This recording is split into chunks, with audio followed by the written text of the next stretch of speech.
Welcome. If you want to make sure everyone can reply to your post on X, formerly known as Twitter, from your PC, you're in the right place. With the latest update, it's easier than ever to open up your conversations and boost your engagement.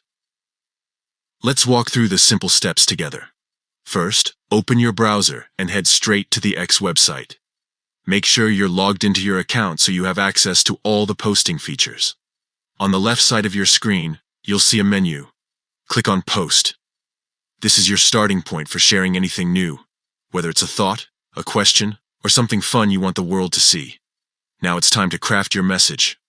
Type out your post in the box provided. Want to make it even more eye-catching? Go ahead and add some media photos, videos, or even GIFs.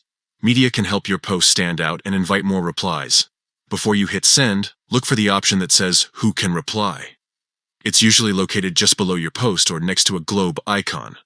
Click on it, and you'll see a few choices. To allow the maximum number of people to join the conversation, select Everyone.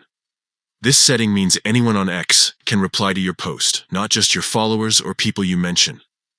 Once you've set your reply permissions to everyone, double-check your message and any media you've added. When you're happy with how everything looks, click the Post button. That's it. Your post is now live, and everyone on X can reply. This is a great way to encourage more engagement, start discussions, and connect with a wider audience. If you want your post to spark real conversations, always make sure you've set replies to everyone. Try it out with your next post and see how much more interaction you get. Thanks for watching, and happy posting.